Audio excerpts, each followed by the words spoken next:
Entonces, esta ley, la 26639, le indica al IANIGLA crear este inventario, hacerlo para conocimiento de glaciar.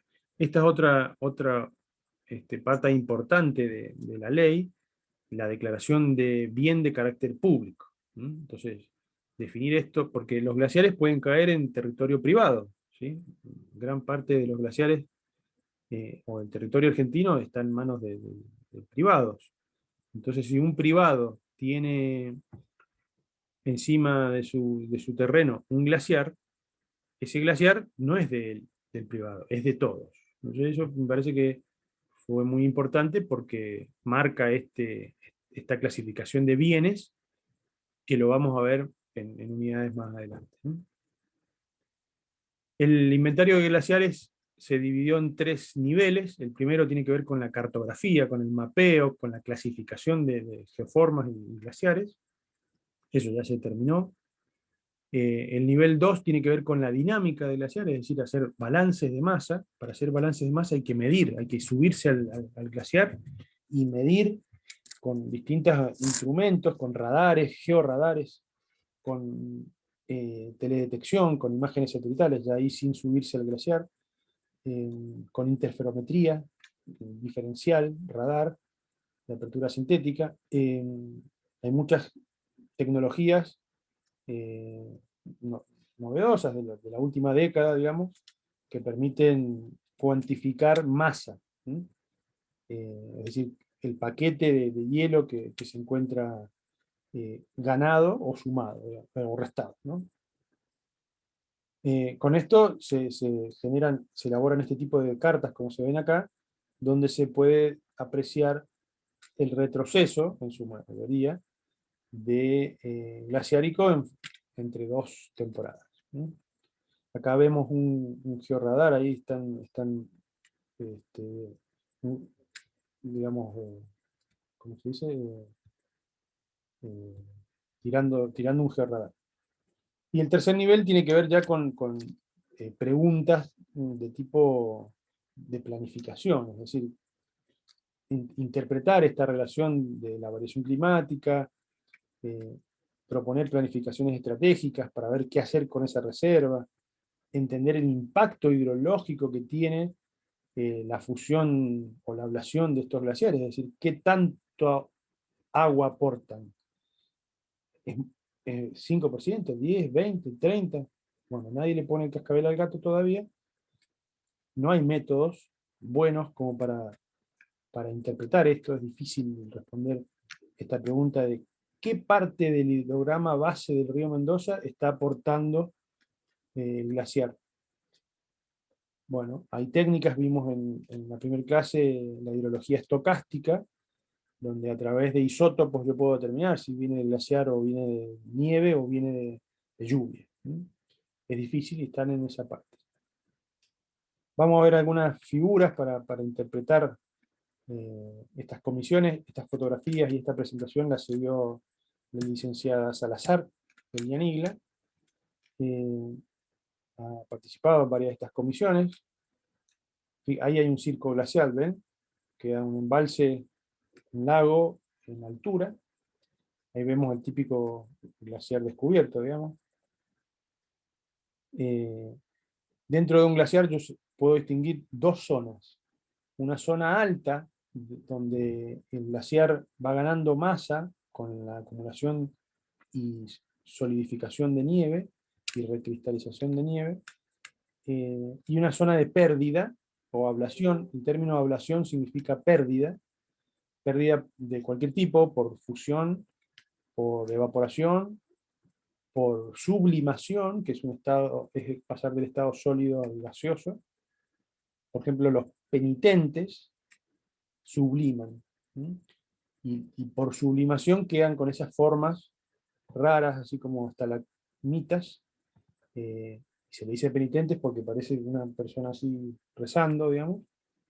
eh, y esos pierden masa por sublimación. Y el otro tipo de pérdida es por desprendimiento, ¿no? Por pérdida de masa, así, por el desprendimiento de rocas. Se lo dicen en términos generales ablación, cualquier tipo de pérdida, ¿no? Entonces, una zona de acumulación, de ganancia, y una zona de pérdida. Y en el medio, una línea de equilibrio, ¿no? O de balance energético. Energético porque hay ahí una energía, hay un movimiento, entonces hay una dinámica. Si yo hago un corte transversal de ese glaciar, voy a ver lo mismo, ¿no? Una zona de ganancia, una zona de equilibrio y una zona de pérdida, de retracción. La diferencia entre este punto y este punto sobre la superficie, sobre el apoyo de roca, es lo que se denomina retroceso glaciar. Acá vemos un corte donde nuevamente lo mismo, las zonas de tensión aguas arriba de la zona de equilibrio, ese cuerpo glaciárico está en tracción, porque está siendo desprendido. Entonces ahí van a haber fisuras de tracción, ahí se ve una fisura de tracción, no alcanzo a ver qué dice ahí, tiene un nombre, bueno, no me acuerdo. Y una zona de compresión en la zona de pérdida, porque está recibiendo todo el peso de esa masa, esto está generalmente en un plano inclinado, y escurre hacia aguas abajo. Y acá tenemos una figura de una condición estable, digamos una zona, un estado referencial, y a medida que si el glaciar retrocede, ¿no? va teniendo menores ganancias, mayores ablaciones, más pérdida, por ende retrocede. Y al revés, avanza.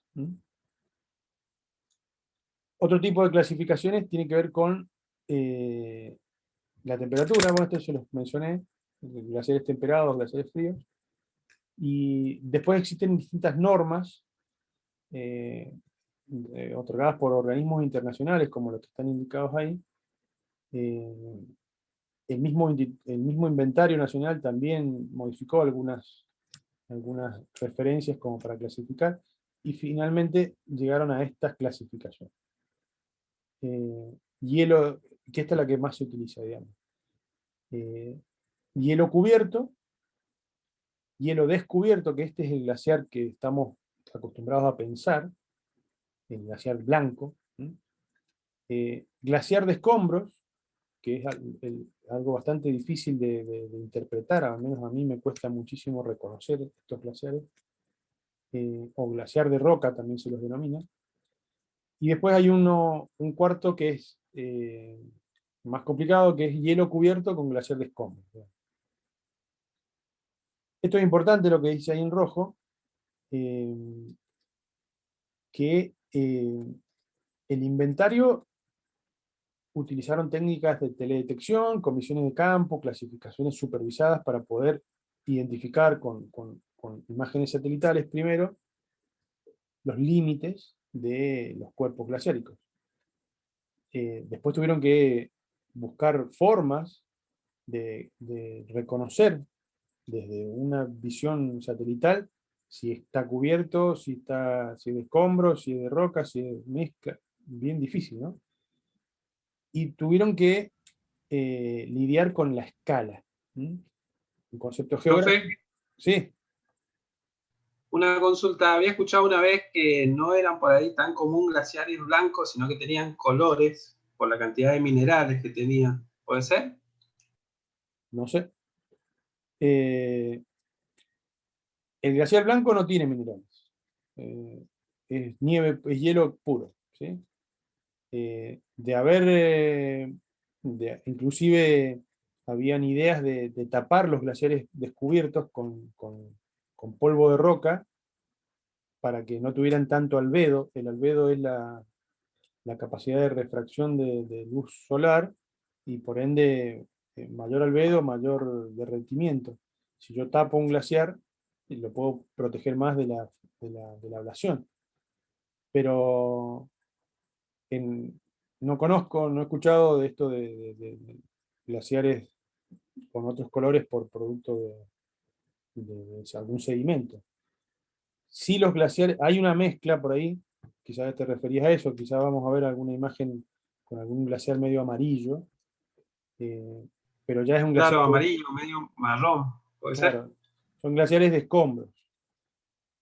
Justamente no es un glaciar blanco que tiene sedimentos arriba, no, ya es una mezcla bastante trabajada por el mismo movimiento.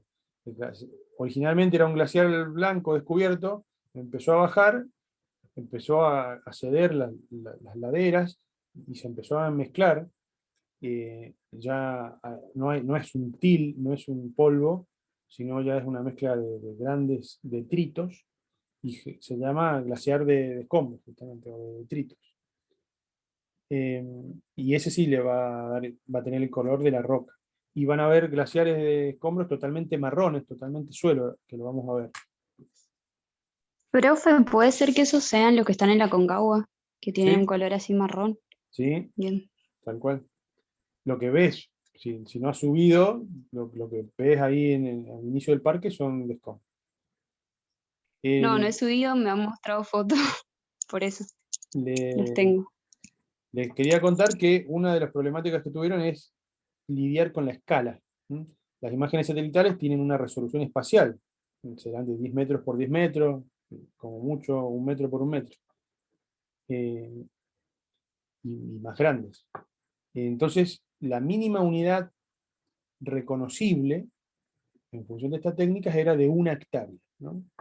100 metros por 100 metros, que puede parecer mucho, pero a nivel país, a una escala de trabajo determinada, es menos que un punto miserable en microscópico en un mapa. O sea, es una cosa muy, muy pequeña. Digamos, tiene una muy buena resolución nuestro mapa de glaciar.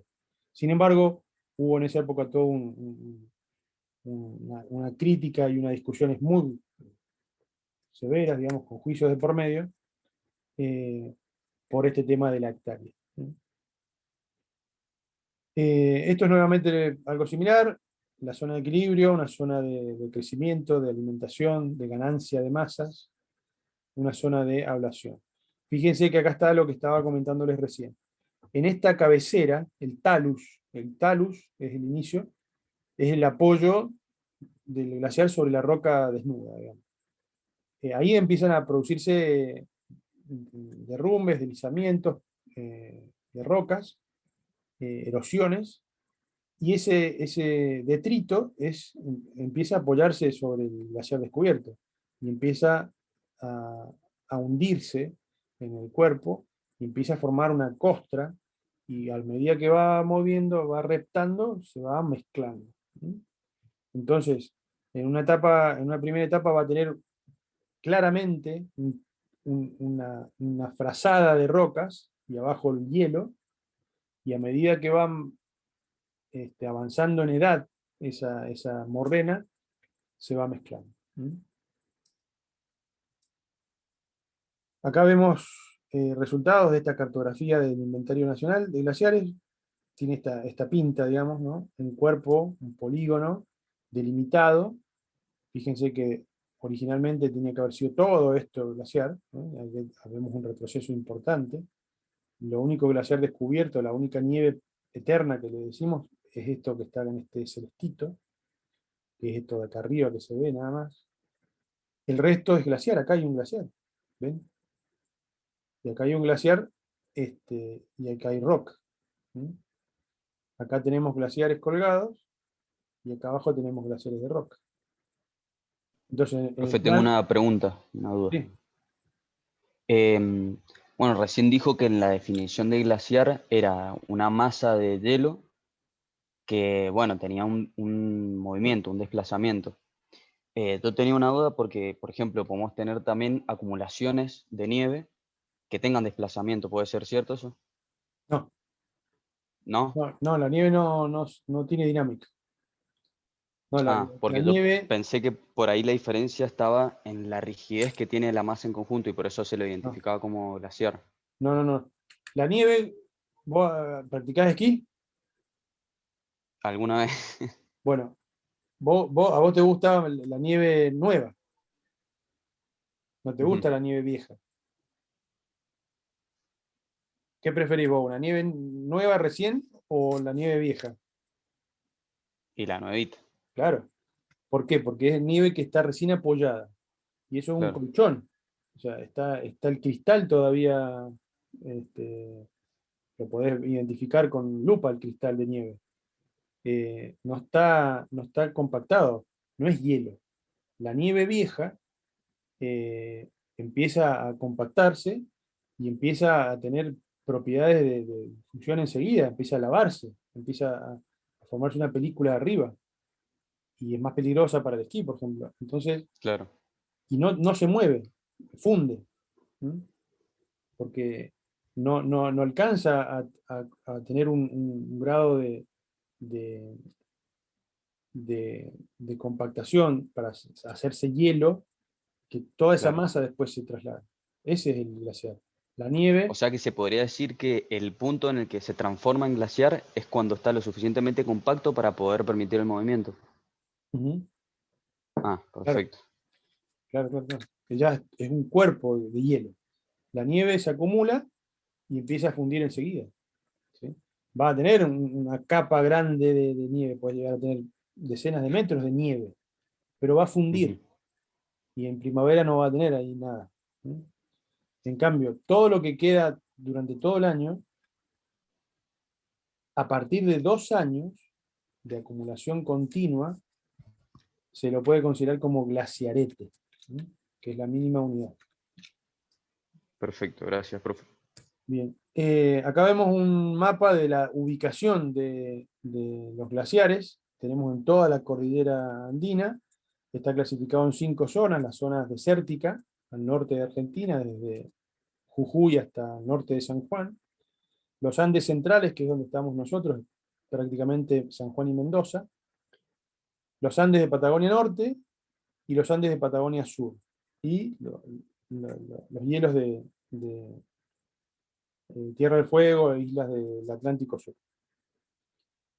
Y acá en la derecha tenemos una figura que indica en color oscuro la superficie del glaciar, con eso el volumen también, y en color celestito, más clarito, la cantidad de unidades que hay. Entonces fíjense que acá hay una gran disparidad. En nuestra zona tenemos una gran cantidad de glaciares, fíjense el orden de magnitud, más de 5.000 glaciares, pero no representan volumétricamente el mayor porcentaje, porque está en el campo de hielo sur, el mayor volumen o superficie de hielo. Pero hay pocas unidades, pocas geoformas, ¿no? Ahí está el total, 5.000, más de 5.500 kilómetros cuadrados Profe, y más de 15.000, casi 15.000 unidades glaciares. Sí, no sé si usted sabe o capaz que ya lo dijo, ¿cómo hacen estos investigadores a contar los glaciares? por eso. Son con técnicas de teledetección acompañados por reconocimiento de campo. Siempre hay una clasificación no supervisada que se hace con técnicas de geoprocesamientos de imágenes satelitales y algoritmos que reconocen y delimitan automáticamente. Después hay ediciones, reinterpretaciones y validaciones a campo. Todas estas fotos que vemos son de las comisiones de esta investigadora que me cedió esta presentación. Son todas de Argentina estas imágenes.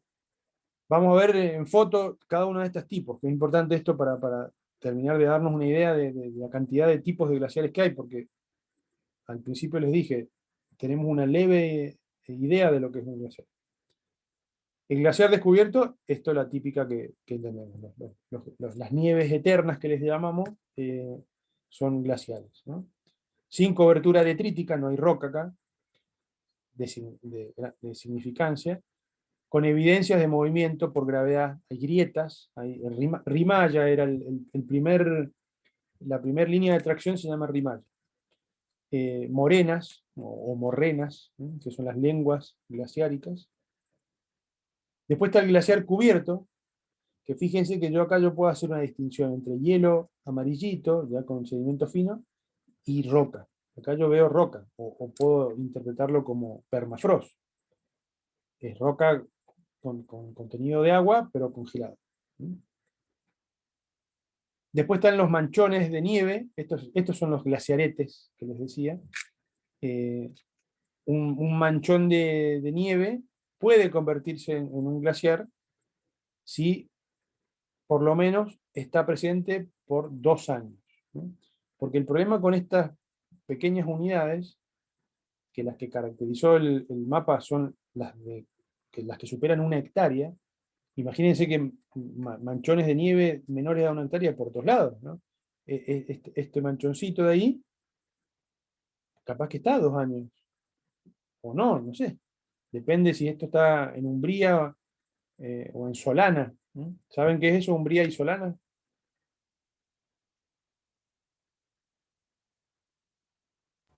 No, ingeniero. Umbría es que está hacia el sur.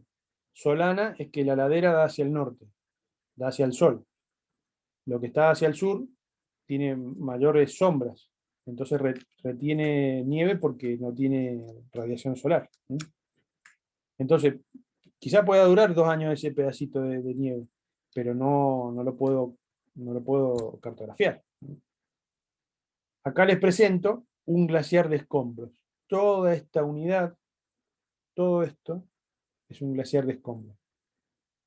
Entonces, cuando vayan al Valle Noble, al Valle de las Leñas, o a Malargüe, bien arriba, bien al oeste, o a San Juan, presten atención a estas geoformas. Básicamente se identifican por estas lobulaciones que tienen arriba, ¿ven? Que no es de erosión fluvial, no es de erosión eólica, esto es una reptación. Este cuerpo está en movimiento, y está conformado por hielo y detritos, todos amalgamados, ¿no? Fíjense esta otra imagen, acá se alcanza a ver el límite del glaciar de escombros. Es difícil, a mí me cuesta reconocerlos en terreno, hay que tener un ojo agudo para identificarlos, ¿no? Acá tenemos otro glaciar cubierto con glaciar de escombros. Este es la mezcla. Fíjense que es más difícil todavía. Yo veo acá algo raro. Ven que hay una diferencia entre la ladera descubierta, algunos manchones de nieve, pero en el medio hay algo, ¿ven? Y fíjense que también tiene como unas transiciones extrañas, ¿no? Y ese es el avance en la reptación que está teniendo. Ahí vemos nuevamente la clasificación geográfica de los glaciares en función de su latitud. Y caracterizamos algunos, vamos viendo un poco más rápido. Los del norte, los Andes desérticos, la mayoría son de escombros. Fíjense acá uno en las Salinas Grandes en Jujuy. Ahí se ve el lóbulo, ahí se ve la punta del pie del glaciar. Este es un glaciar, no alcanzo a leer, un glaciar descubierto en Agua Negra, en Hacha, en San Juan. Este es el extremo sur de esta área, ¿no? Acá. Este punto estaría por acá. Este es un glaciar típico descubierto. En los Andes centrales tenemos, fíjense todo este glaciar de escombros, lo alcanzan a ver ahí, hasta este punto, ¿eh? Y acá esto es permafrost. Esta parte es suelo congelado. Es una formación extraña, ¿no? En esta región, que es donde nos encontramos, existe la mayor diversidad de glaciares, la mayor cantidad de densidad, casi récord en el mundo. Después los que están en norte de Patagonia ya son un poco más típicos, un poco más estudiados, más antiguos sus primeros estudios. Tienen que haber escuchado a glaciares como el Tronador, el Uppsala, son un poco más conocidos, digamos. Son de mayor envergadura y son descubiertos en su mayoría. Y después están los de los del campo de hielo sur. Tienen muy poca, y toda la Patagonia sur, perdón. El campo de hielo sur está más abajo todavía. Este es el típico Perito Moreno que conocemos, ¿no? Un gran glaciar plano que desembalsa, que se apoya en un lago, digamos, y se aprecia de otra forma, ¿no? Tiene la concepción turística que los otros no tienen. Están, bueno, reciben mucha más precipitación, justamente por eso la diferencia. Si recuerdan el mapa de fisiografía que vimos en la clase anterior de Argentina, van a ver, vuelvan a buscar las isoyetas medias anuales, y en esta zona, de toda esta zona de Patagonia Sur, está en la mayor precipitación, casi comparada con el noreste argentino, o sea, arriba de 1000 milímetros anuales. Y acá cae en forma de nieve, ¿no? Y finalmente la de islas del Atlántico Sur. Bien, vamos a ver un poquito del nivel 2, de la dinámica de masas. Fíjense acá dos imágenes, vamos a ver varias de estas. Este es el glaciar Lanín, cerca de Huechulabque, en Junín de los Andes, una zona muy bonita. Yo con larga vista, no lo he podido subir hay un recorrido para subirlo, pero esta punta yo recuerdo que tenía varias decenas de metros el ancho de arriba. Y fíjense, hace más de 100 años atrás, la importancia que tenía la cúpula y toda la lengua morrénica como venía, cuando hoy en día está totalmente retraída, ¿no? Acá tenemos otros glaciares, esto es en Chile, y fíjense cómo ha ido avanzando con el correr de los años, cómo ha ido retrocediendo, perdón, la lengua morrénica. Este es el glaciar del Humo en el río Atuel, grandes volúmenes que hoy ya no están, ¿no? Fíjense, es el mismo valle, ¿no? Fíjense las formas, y está la laguna del Atuel, que hace nacer al Atuel, que es conformada por el circo glaciárico que quedó, ¿no? De ahí nace el río Atuel. Este es el glaciar Frías, en el Monte Tronador, en Río Negro, en los años 30, fíjense la magnitud de la lengua. Fíjense que habían cuerpos glaciáricos, cuerpos lacustres, aguas abajo, que hoy no están, ¿no? Fíjense, en el año 1600 se estima que llegó hasta este punto. Este es el Uppsala, también uno muy conocido en Santa Cruz.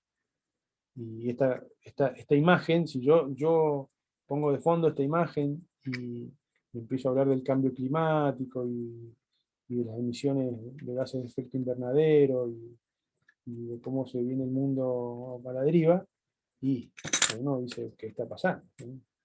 Y quizá sea una componente natural del cuerpo glaciárico y sea de esa la forma. Quizá algunos recuperen y quizá otros no. Y bueno, como digo, yo he escuchado algunos especialistas con otras explicaciones bastante más justificadas. Por ejemplo, una emisión volcánica, una fumarola volcánica, emite tanto o más gases de efecto invernadero que una ciudad altamente poblada durante un montón de años. Es decir, una sola erupción volcánica, que sí son globales. Una vez escuché una disertación excelente donde explicaba toda la dinámica atmosférica y comentaba, no recuerdo el autor, era europeo, comentaba que un volcán puede atravesar toda la atmósfera, digamos, puede atravesar una columna de 10 kilómetros de altura, y ya las condiciones para poder dar la vuelta al globo son mucho más fáciles que si considero toda una emisión de gases de efecto invernadero de una industria, de una ciudad, que avance, recorra estos 10 kilómetros y recién pueda dar la vuelta. Como que la potencia que tiene esa columna de la fumada volcánica llega inmediatamente allá arriba y da la vuelta, ¿no? Y se han medido y se han corroborado cenizas volcánicas de una erupción en Japón cuando el volcán estaba acá en Patagonia, por ejemplo, y en un corto periodo de tiempo. Entonces, los volcanes sí producen efectos a nivel global. Y este investigador decía que una ciudad no produce efectos a nivel global. Sí hay contaminación, sí hay daño ambiental en lo local, ¿sí? Pero no era que China o Estados Unidos, que son los grandes productores de emisiones de gases de efecto invernadero, tengan causa acá, ¿sí? Sí, Sabrina. Llevas media hora, Víctor. Estoy cortando, El esta es la último última. corto. Ok. Finalmente les muestro esta imagen de Mariano Maciocas. Este es un investigador, un glaciólogo de referencia del Yanigla, donde así se marcan los cambios, esta dinámica de masas, en este caso en Chaltén, entre dos fechas, por ejemplo, en el 79 y el 2005, ¿no? Entonces calculan, acá vemos una curva de cota área, es decir, cómo va cambiando ese nivel de equilibrio.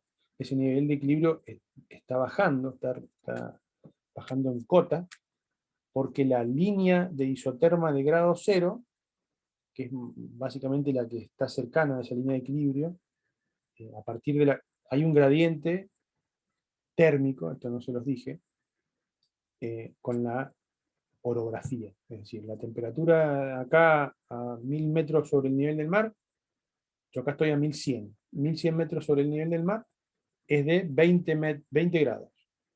A medida que yo subo 100 metros en altura, disminuye la temperatura en 0, ayúdame Sabrina que me olvidé, 0,3 creo que es, grados. 0,3 grados cada 100 metros. Después No corrobórenlo. tengo la hermosa memoria que tenés vos para los números. Pero hay un gradiente térmico Totalmente tanto envidiable tu en memoria. atmósfera como en corteza. A medida que yo me voy profundo, aumenta la temperatura. Y a medida que me voy para arriba, disminuye la temperatura. Entonces, a más cota, menos temperatura. Va a haber una altura en donde está el 0 grados, y a partir de ahí para arriba empieza a estar en menos de 0 grados. Entonces va a estar todo congelado. Si esa isoterma de grado cero baja, todo lo que está por acá arriba va a empezar a fundirse. Perdón, al revés. Ahí le dije mal. Si la cota está subiendo, perdón, es al revés. Se está modificando la línea de isoterma grado cero porque está afectando zonas cada vez más altas. Entonces se están derritiendo zonas cada vez más altas. Así es. Exacto, se va subiendo la cota isotérmica cero Exacto, sí, hacia lo dije la cumbre de la montaña. Exactamente. Bueno, y el tema siguiente es